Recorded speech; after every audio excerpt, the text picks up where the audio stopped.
Weathering the storm, the powerful blast from Mother Nature that has still left many in the dark. The Snowbirds grace the sky over Saskatoon. A look at what could be their final flight over the Bridge City. And in demand for DEET, the summer pest that just won't go away. This is CTV News with Chantel Saunders. Good evening. The storms that swept across Saskatchewan over the weekend left a trail of damage, but also thousands without power. In fact, one community has even declared a state of emergency because of that. While crews continue cleanup and repairs, some rural residents are still waiting for their electricity to return. Carla Shinkrick has more. Hopefully it didn't hit that farm. This was on the western edge of Saskatchewan at Onion Lake Saturday. The weekend storm left a path of destruction across parts of northeastern Saskatchewan. This was in the village of Elsham, about 30 minutes southeast of Nipawin. Residents were left without power after Saturday night's storm. There was 5 trees down, big trees, like not little ones, like 80-year-old pine trees down. Some power lines hit because of fallen trees like that, causing widespread outages across the province. That affected a very large area that included Prince Albert, Melfort, Shellowbrook, Spiritwood, Nipawin, Candle Lake, and Hudson Bay. In total, about 50,000 customers were affected there. Many residents in this affected northeastern area have been driving to Nipawin to access drinking water, washrooms, and showers. As of Tuesday afternoon, many people living in the rural areas around Elsham were still without electricity. A similar situation continues near the village of Cadet, just south of Nipawin. Bryce Drinkwater has been searching for answers from Sask Power. They've had a big job. I'm not taking that away, but I think it doesn't leave me with a lot of confidence in them being able to provide reliable service. In Elsham, Malberg says he's seen Sask Power crews working hard around the clock. Drinkwater, meanwhile, has had to miss work to get by. Take time off work so that we can get everything set up and get the generators set up and get all of that going. Sask Power says the storm system created the highest number of outages the province has seen in 4 years. Just over 500 residents in Saskatchewan were still without electricity as of Tuesday afternoon. The Crown Corporation says it's expected to have most remaining customers restored by the end of the day Tuesday. Carla Shinkrick, CTV News, Saskatoon. For areas that do have power, this weekend's heat wasn't enough to break Sask Power's summer usage record as people blast their air conditioners. Sask Power says this year the province has fallen short of the summer peak by 285 megawatts. One factor is that the hottest days have been on the weekend when business and industrial activity is lower. Meanwhile, another Saskatchewan community has declared a state of emergency because of flooding. The Yellow Quill First Nation in the eastern part of the province joins 4 other jurisdictions in that state. Elsewhere, 9 Priority 1 residents from Cody First Nation remain evacuated due to flooding and are being supported by the community. The Saskatchewan Public Safety Agency continues to support the RMs of Wolverine, Cody, and Leslie Beach, along with Sheeho, Norquay, Burgess Beach, Chorney Beach, North Shore Fishing Lake, and Duck Mountain Provincial Park. Yesterday, the Yellow Quill First Nation leadership said a key reason for the emergency declaration was flooding impacting a major road in the community. And smoke from wildfires burning in the province is producing poor air quality for a large section of the province's northeast. Environment Canada says smoke is drifting east of active wildfires, impacting the air quality in several communities, including La Ronge, Deschambault Lake, Stanley Mission, and further north to the Reindeer Lake area. The smoke can cause eye, nose, and throat irritation, headaches, and a cough. Older and younger people and those with chronic health conditions are the most vulnerable. People are advised to stay inside and make sure their doors and windows are closed. The smoke is expected to linger in this area until tomorrow evening, when a shift in wind direction is expected to push the smoke north of the fire zone.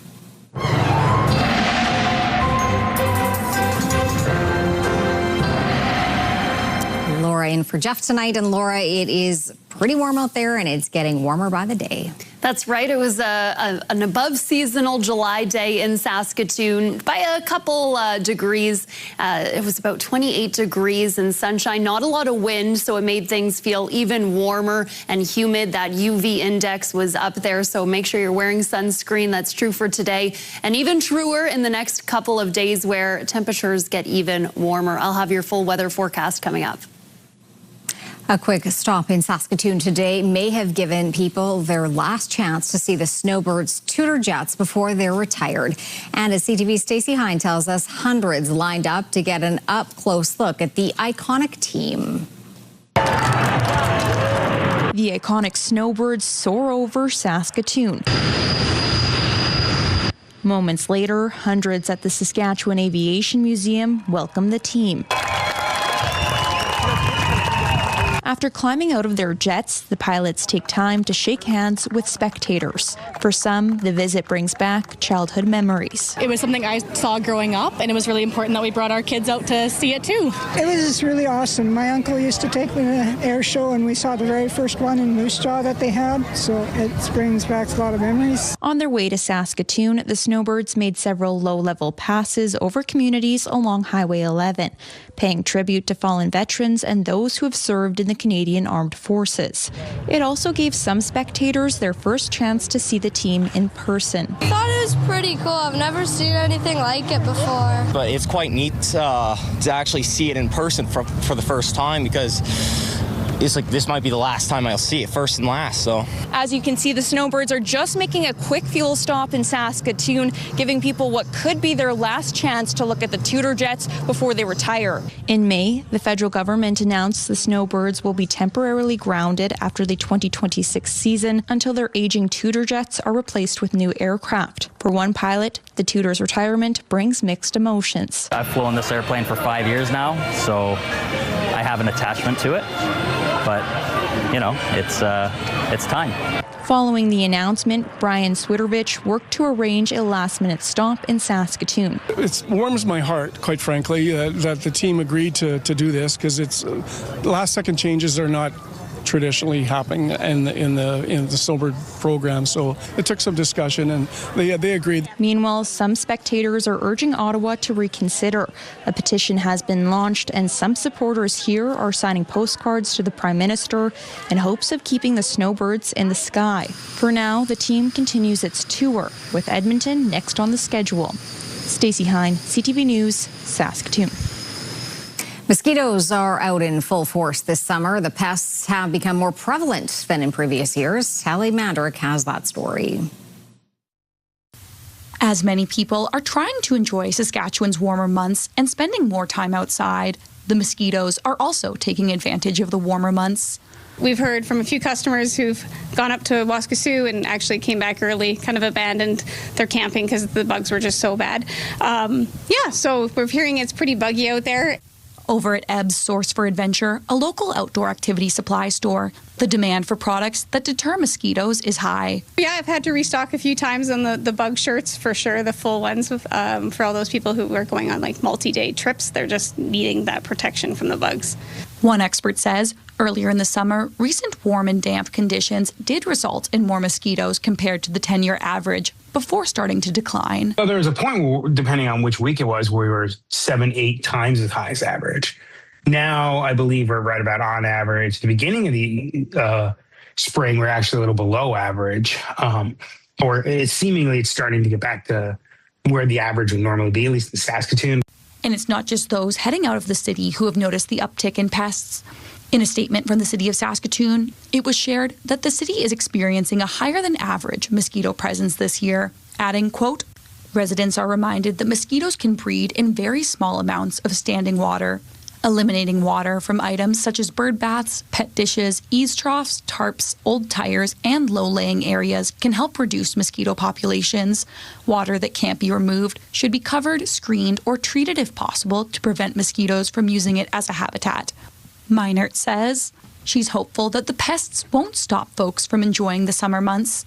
Yeah, I hope that they don't just stay home and that they try to get out. You know, you might have to have an early bedtime. The bugs come out late at night or like early evening. So get out in the water the water. There's no bugs usually out on the water. Get out in your canoe or kayak. So there's ways to get around them. Hallie Mandrick, CTV News, Saskatoon. Students taking veterinary medicine at the University of Saskatchewan are concerned about future care for certain animals. As CTV's Laura Woodward reports, the facility is no longer offering its wildlife service. Last summer, these young osprey were successfully released back into the wilds after falling from their nest. They were brought to the Western College of Veterinary Medicine for treatment. The university's teaching hospital provides a special service dedicated to treating wildlife. Last year, the hospital treated about 230 wildlife patients. In an email to CTV News, the university says it's temporarily closing its zoo, exotics, and wildlife service until August 17th because of a lack of specialized staffing. Students fear the temporary pause will become permanent. It breaks my heart for the animals. They say the program provides hands-on experience treating injured and orphan wildlife. Training, they say, can't be replicated in a classroom or through traditional pet cases. We have so many amazing specialists and specialty programs that really just help us get a very solid education. And I think that our wildlife service is a core part of that makes the WCVM special. More than 600 people have signed an online petition urging the university to keep the wildlife service. So it really would be a shame to lose it for the animals, the public, and the students. The Wildlife Rescue Society of Saskatchewan is grateful for the free vet care the college has provided them for the past 20 years. We have a vet college here that's open 24 hours a day and handling wildlife for free. It's something no one else has in the country. And you know, I would be very sorry to see it end, of course, because I'm in the wildlife business, but I think we'll all get through it. The university says it's conducting an extensive review before deciding the future of its zoo, exotics, and wildlife service. Laura Woodward, CTV News, Saskatoon. A local competition is going provincial. The Saskatoon Regional Economic Development Authority, also known as SREDA, and the Saskatchewan Indian Institute of Technologies are teaming up to open SOAR, an Indigenous entrepreneurship competition, to the entire province. The competition sees local Indigenous startups compete through workshops and pitches for a grand prize of $50,000 to transform their business. Christine Marie won the competition in 2022 and says SOAR created a number of partnerships that have been instrumental for her career. My two boys were sitting there. They've been part of the journey from the beginning and just thought, you know what, let's give it our best shot. And so that's exactly what I did. And again, knowing when you looked out and saw a room full of people that were rooting for you, that's a big difference maker. SOAR applications open next week with the pitch finale happening in October. Classes are being offered to teens on how to use the Native American flute, an instrument not commonly found in Saskatchewan.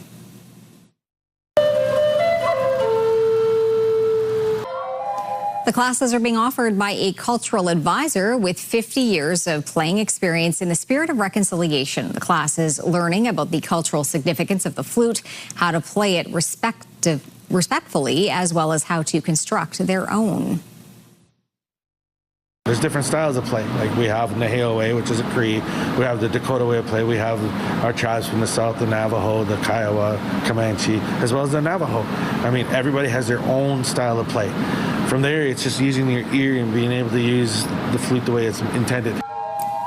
The workshop in Regina is a 2-day offering. Another one is scheduled for August. Still to come, caught in the middle, a look at the Canadian ship stranded in the Strait of Hormuz as the war in the Middle East heats up.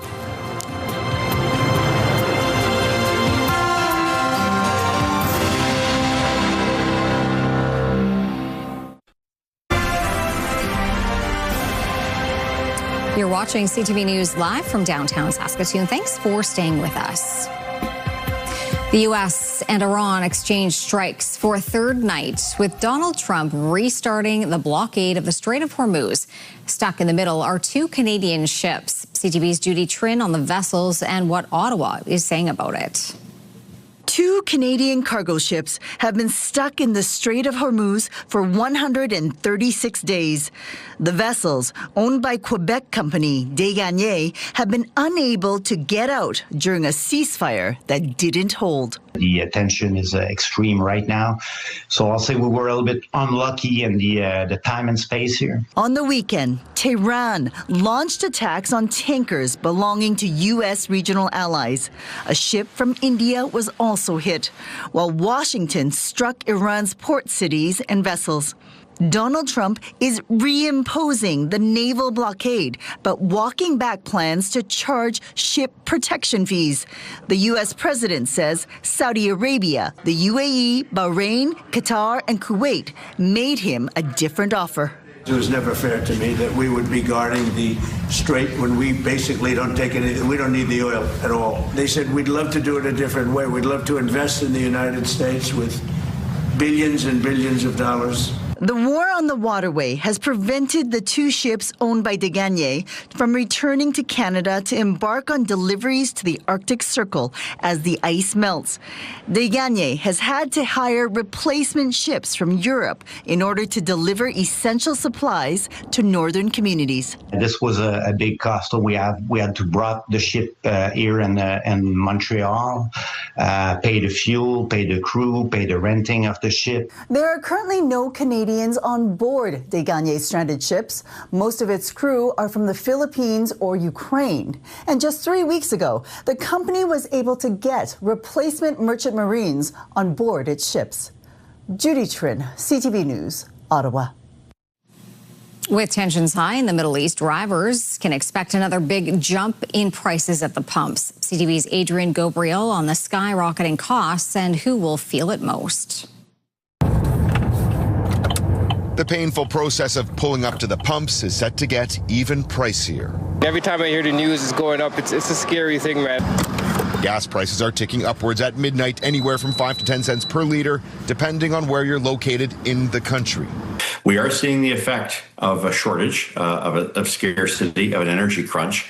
This is the average predicted price for regular gas in cities across Canada as of tomorrow, with one of the highest expected averages to be found in Vancouver at 198.9. One of the cheapest averages will be located in Edmonton at 165. The world is quickly running out of oil, available oil to meet demand. The price for Brent crude today hovered around $85 per barrel. The price this time last year was $66.84 per barrel. Stateside inflation in the United States cooled last month in part because of a dip in gas prices. While the renewed strikes on key assets by both the U.S. and Iran in the Gulf has been a driving factor behind the rise in oil prices for a second consecutive day. It's frustrating. It's a little bit scary, you know, because I got a kid that I got to feed as well. I still need to drive, so you're stuck. The road ahead for budget-conscious consumers and drivers remains both turbulent and unpredictable. An additional heads up for those families who are planning to load up their cars and head out for a summer road trip this weekend. Gas prices are expected to continue to increase later this week. Adrian Gabriel, CTV News, Toronto. One person has been killed and several others injured in an apartment fire in Edmonton. Edmonton Fire Rescue Services says a vehicle hit the building and ruptured a gas line yesterday evening, causing an explosion. Multiple people were rescued from the 3-story complex, with 5 taken to hospital. Gas was shut off to about 1,700 customers in the area as a precaution. Prime Minister Mark Carney convened a meeting with First Nations almost exactly a year ago, where he promised to meaningfully consult Indigenous communities on major projects. Today, many of the same leaders are back in Ottawa. And as CTV's Rachel Aiello reports, many chiefs say they're still waiting to see what that consultation looks like. Projects built with Indigenous partners. That was Prime Minister Mark Carney this time last summer, vowing full Indigenous cooperation and participation would be key to getting major projects built. But since then, few nation-building initiatives have advanced. And so the government is preparing further legislation to speed up project approvals. And that is sparking fresh concerns for First Nations. The federal government can try and set up all the timelines that they want for project approvals, but they can't put a deadline on First Nations rights, and you have rights. First Nations representatives are gathered in Ottawa this week for the AFN annual general meeting. And Carney's plans to expedite impact assessments for energy and infrastructure developments has taken center stage. There is more dialogue needed before we agree to any process. We're not going to allow anything to happen without us being involved directly. Those CTV News spoke with said they still feel left out of the conversation or are lacking the information needed to offer informed consent. We see Prime Minister Carney all over the country and all over the world talking about our lands and our resources, but yet we have not seen them on the ground to engage us in any sort of fashion, and that needs to happen quickly. Do the right thing. Do it honestly. We'll move faster ahead, right? First Nations leadership will also be discussing child welfare, housing, and calls for the Vatican to rescind a series of papal decrees. They will also hear from a slate of federal cabinet ministers. Mark Carney is not scheduled to speak, though he will be convening a meeting of First Nations chiefs in October. Rachel Aiello, CTV News, Ottawa. Hundreds of WestJet flight attendants taking part in a day of action today as members vote on a possible strike.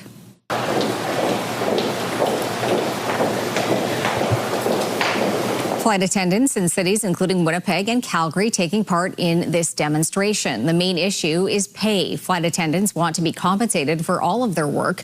Right now, they're only paid for the hours in the plane is in the air. The union says that means a flight attendant does up to 35 hours of unpaid work every month. The airline says the hourly wage they are paid is created to compensate their work in those hours. WestJet agrees the contract needs to be updated, but after more than 10 months of negotiations, the company and union have not reached an agreement. The union will have its votes tallied tomorrow and announce whether it plans to strike. If membership approves strike action, the earliest it could happen would be August 2nd. New numbers show management at Canada Post were given more than $30 million in performance pay last year. That's despite the company posting staggering losses and receiving a government bailout. A Canada Post spokesperson told CTV News the money was part of an existing compensation program and comes from its own revenues, not the repayable government bridge financing. Ottawa recently approved a bailout of up to $673 million for Canada Post.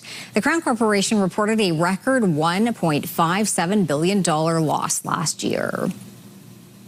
South of the border, a deadly shooting at a traffic stop in Maine involving immigration enforcement agents has resulted in a major change of approach.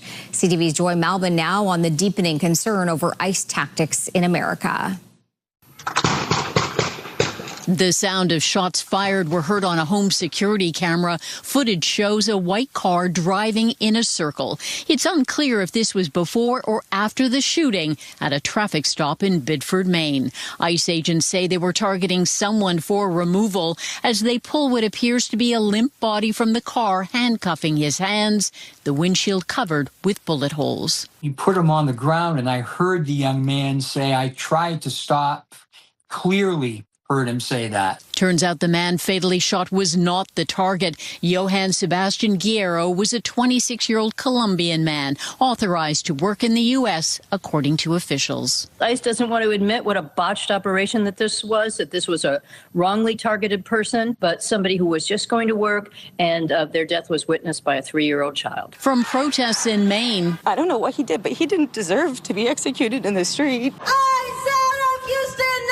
To anger in Houston, Texas, where another family is in mourning. Lorenzo Zelgado Araujo shot and killed by ICE agents last week. He, too, was the wrong target, and in both cases, ICE agents were not wearing body cameras. Civil rights organizations have filed lawsuits against aggressive tactics by ICE, an agency under pressure to deliver President Trump's promise of mass deportations. Joy Malbon, CTV News, Washington. July 14th is France's biggest holiday, and the marquee event of the day was used to show Russia and the U.S. that Europe is united and stepping up to defend itself.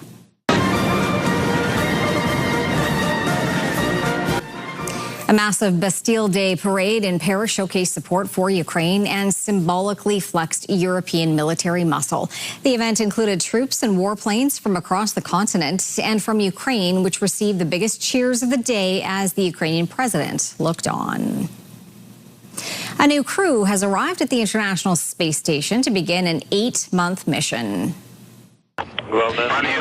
Booster ignition now at full throttle and liftoff.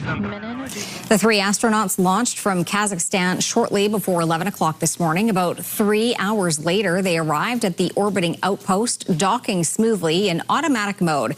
They are joining 7 crew members already at the station. FIFA has announced the lineup for the closing ceremonies ahead of the final match on Sunday.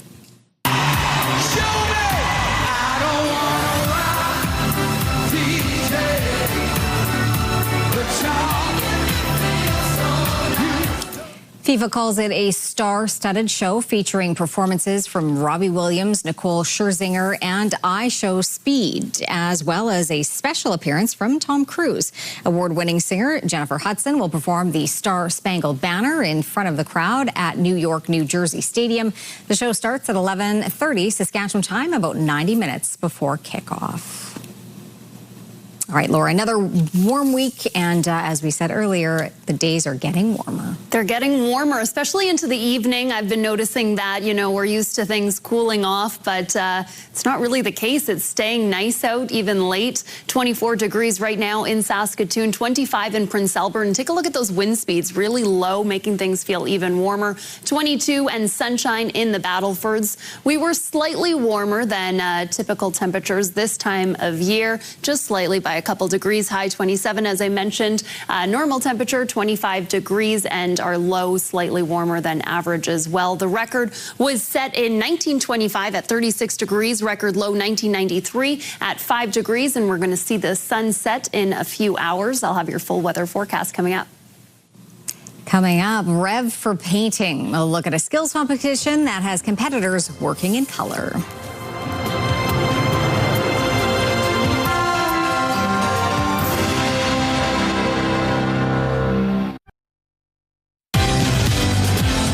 Watch The Amazing Race Canada right here on CTV. No spoilers. You can join me in the morning. We're going to talk to the first eliminated team about their experience and what went wrong. Well, another beautiful day in Saskatoon. The sun was shining. It's looking a little cloudy now, but I swear it was shining. It was bright out there. A beautiful day to watch the Snowbirds. Not a lot of wind, so it was making things feel even warmer. We saw highs today of about 27 degrees, slightly above seasonal temperatures. And we're keeping our eye on this system rolling through southern Saskatchewan, with it bringing a little bit of rain. But it looks like we won't really get much in Saskatoon. There is a slight chance for the afternoon, some slight rain, but we're keeping our eyes on it, and looks like it won't come. I'm crossing my fingers. I like the sunshine, sticking with it. 24 degrees, the current temperatures right now. 25 in Prince Albert, 22 and sunshine in the Battlefords. As for our hotspot, Mankota at 31 degrees. The national hotspot was in Toronto, downtown Toronto at 35 degrees, so we weren't so far off. Cold spot, Loon Lake at 9 degrees. Let's go around the province now for our current temperatures. Around 23 degrees, central Saskatchewan. Slightly warmer as we head up to Waskesiu at 26, and even warmer in La Ronge at 27. As we head down south, a little cooler at around 24 degrees. And taking a look now at our future cast, there's that system rolling through Regina, heading east towards Winnipeg, bringing some rain and some thunderstorms. So keeping our eyes on that. There was some warnings for smoke with the wildfires in the north. Looks like those are cleared up now. As for our forecast tomorrow in the north, around 29, peaking near 30 degrees in Stony Rapids and La Ronge. As for west central Saskatchewan, around 25 degrees. As we head southwest, some cloud coverage. Might see a little bit of that rain, but for sure in Moose Jaw and in Regina. Mix of sun and cloud in Melfort, Watrous, Humboldt, and Hudson Bay. As for our regional forecast tonight in the Battleford's clear, 30% chance of showers tomorrow, and that humidity sticking around. Temperatures getting even nicer for Friday, high of 31, low of 17, and a chance of thunder showers for the weekend. As for Prince Albert, mainly clear tonight. Tomorrow, a mix of sun and clouds with a high of 27 degrees and a low of 16. Chance of rain on Thursday, sunshine on Friday, and thunderstorms for the weekend. As for Saskatoon, overnight, partly cloudy, 16 degrees, very low wind speeds. Check that out, 6 kilometers an hour, so not much. Feeling pretty nice out there, and continuing with that warm July weather at 26 degrees tomorrow. 30% chance of rain in the afternoon, low of 16 Thursday, high of 28, low of 16. And wow, 32 degrees as our high on Friday. Looks like we're skipping over those thunderstorms that we saw forecasted for the Battlefords and Prince Albert, with highs of 32 and then cooling off. I say cooling off, but hey, 26, nothing to complain about there for Sunday, and a low of 14. And so make sure you have that sunscreen, especially Friday and Saturday. The UV index is going to be high.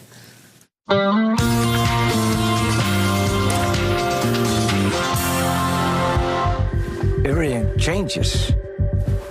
You know, one day you're a cat. Just take a little taste for daddy. Come on, sweetheart. Tom Cruise is turning heads as he takes on a new role. He is unrecognizable as he plays an unruly oil mogul on a mission to prove he's humanity's hero in the film Digger. Cruise joined TikTok over the weekend to promote the film. Digger hits the theaters in October.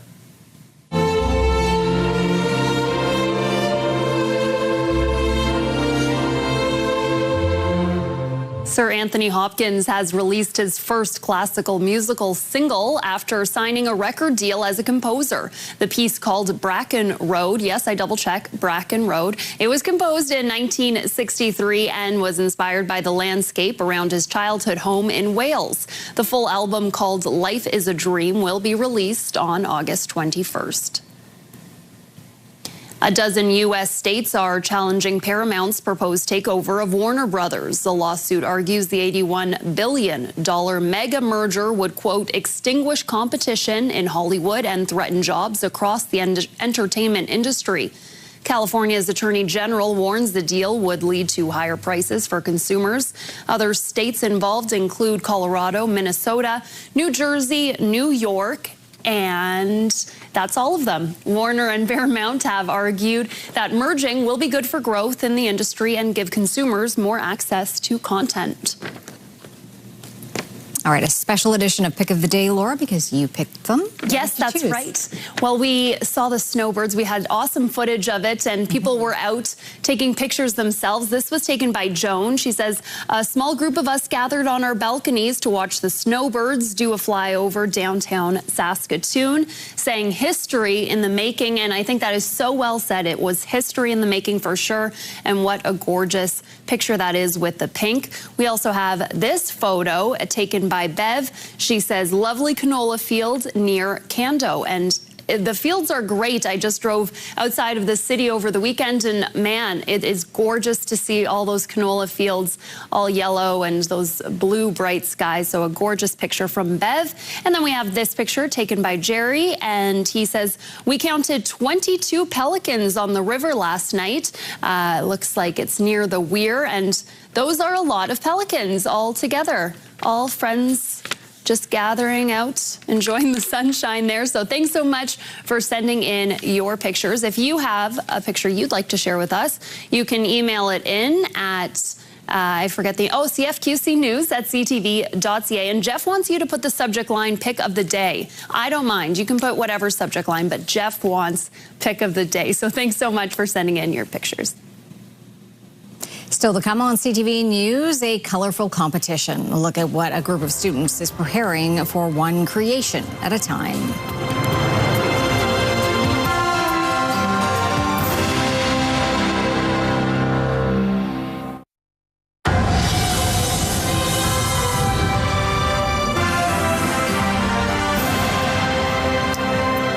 best young car painters in the world are training in Edmonton this week. They're competitors in an upcoming international skills competition in Shanghai. As CTV's Amanda Anderson reports, the friendly training event gives them a chance to prepare and see how they stack up against each other. The sound of tools is the only thing you'll hear in the Nate Auto Body Shop as these three car painters focus on the challenge at hand. They have to repair and paint a car hood in just 4 hours. They have the application. They know what they're doing. Now it's getting it refined. These painters represent Canada, Germany, and Taiwan, a Canadian challenge to prepare them to compete at the upcoming World Skills Competition. World Skills is an international competition for the trades and technologies. So they bring together approximately 70 different countries representing 75 skills. It's really cool to see like the different ways they do their work and just like how different you can be with everything you do in this trade. Noah Seiler is a competitor from Germany. Very cool. I'm happy that I'm here in Canada and I think it is very good for the experience. We're all performing the same standard with the same products, yet we're miles and miles apart. And so it is really exciting to invite countries here to share our experience, our knowledge, our traditions with them. Annika Jones, a student at NATE, is representing Canada at World Skills. It's chaotic, but it's really good to just gauge who I'm competing against and where the skills will be at the World Skills Challenge. NATE instructor Cecile Buckmeyer has been training Jones at least 10 hours a week for the past year. Once they get to the World Skills Competition, Buckmeyer will take on a role as a judge and won't be able to communicate with her student. That's why she says bringing competitors together beforehand is so important. When they make friends with each other, then she's feeling more comfortable, and so it's not completely like a fish out of water. The World Skills Competition will be held in China at the end of September. Amanda Anderson, CTV News, Edmonton. When we come back, where you can catch the Saskatchewan Sports Hall of Fame, and later a race that goes back to prehistoric times.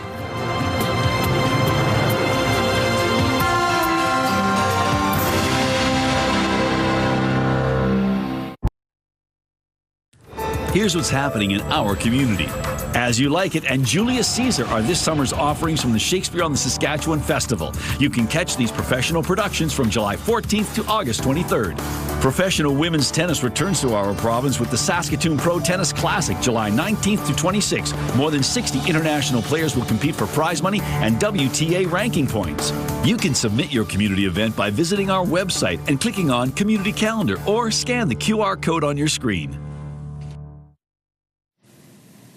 Let's take a look now at our rural forecast, and shaping up to be another nice day. Unless you're in the south, then you might get a little bit of rain. So I'll get out of the way here and we can take a look at our rural forecast. Looks like Meadow Lake at 26 degrees. Spearwood might get some of that rain at 24 degrees. Central Saskatchewan, it's hovering around that 30% chance mark. So might see a little bit of rain mid-afternoon, but all in all looks like just a mix of sun and clouds. But here's what I was talking about as we head into the Assiniboia, Rockglen, Carlisle area, Pilot Butte. Looks like we're going to get some rain and cloudy skies right across the board there. Let's take a look now at Beachy, and it's looking like a mix of sun and cloud, 75% chance of rain in the afternoon. And Beachy is where internet plans of up to 1 gig are available from SaskTel.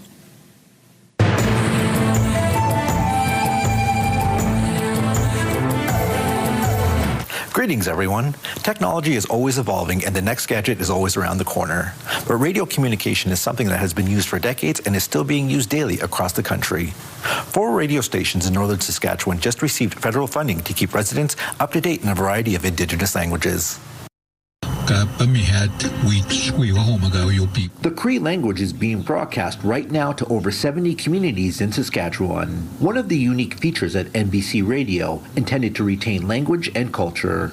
We broadcast in our languages, but also to tell our stories in our languages, in our dialect, our way of thinking. It was based on that mission. The Mississippi Broadcasting Corporation, alongside 3 other Indigenous radio stations, have received $1.8 million in federal funding over the next 2 years. The money will go towards the protection and enhancement of Indigenous languages and cultures. Cree broadcaster Vince Matawagan says there is a unique tie between the language and environment only found in northern Saskatchewan. The Cree language is intrinsically tied with the land. You cannot separate the land and the Cree. If you grew up in town, that's all you ever knew, you'll probably only know about 60%. Cree programming on NBC started over 40 years ago. Since then, it has gradually grown, with 1 hour dedicated to Cree and another hour strictly Dene. Language use also happens throughout the day. Charles says radio is still a valuable communication tool and will continue to be for the foreseeable future. You look at the Kokoman Muslims that rely on us, the people in the trap lines that rely on radio to this day for their source of information. It's their way out to the world, especially the languages. We need to keep that focus. The funding was provided by the Department of Canadian Heritage for programming suited to meet the needs and realities of Indigenous communities of northern Saskatchewan. If you have a story you would like to see in this segment, here's how to reach us. You can contact me by email, and you can also watch past episodes and segments of Indigenous Circle on our CTV Regina and CTV Saskatoon websites. Indigenous Circle, brought to you in part by Saskatchewan Indigenous Enterprise Foundation, growing the First Nation entrepreneurial spirit. Potash company Mosaic is teaming up with Ducks Unlimited for wetland restoration. Through a 10-year agreement, Mosaic is contributing $4.4 million to restoring nearly 180 hectares of wetlands. Ducks Unlimited Canada will lead the identification, design, and implementation of projects in priority landscapes across the province. It focuses on areas most beneficial to wildlife, waterfowl, and local communities. The Saskatchewan Sports Hall of Fame is taking its traveling mobile exhibit on the road this weekend. Created in 2016, the mobile exhibit is a 53-foot trailer filled with artifacts, photos, and stories from 60 years of Saskatchewan sports history.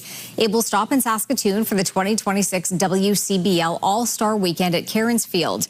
It's the second stop out of 5 this summer for the exhibit. The exhibit opens at 3 on Saturday afternoon and 11:30 Sunday morning.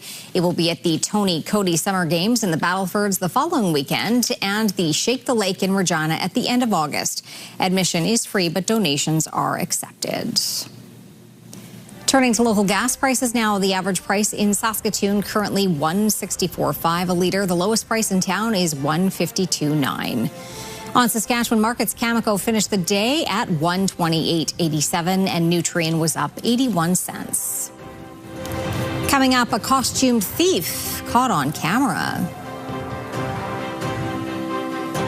Then the costumed competitors vying to cross the finish line. Select Hair Services brought to you by Sage, the beauty bar. We've got another great night of entertainment coming up right here on CTV starting at 7 with The Big Bang Theory. Well, a pub in Ontario was the target of a very unusual thief. The business in Almont, southwest of Ottawa, posted this video to its social media, hoping to identify the costume thief caught on camera taking kegs from the property. The pub says as much as they got a laugh out of the video, they seriously want their kegs back and are asking anyone who spots the containers or knows who's in the costume to let them know. That's a weird... Kegs of beer, right? Yes. Yes. Okay, I see it now. A costume. Oh, let them have it. So look at him. Well, they need it to serve their beer, so. Yeah, but look at him. He needs it. Well, that's a lot of effort. Yeah, and he put on a little costume. Okay. Let him have the beer. All right. All right. Well, speaking of costumes, competitors in Washington state were chomping at the bit at an annual prehistoric sprint.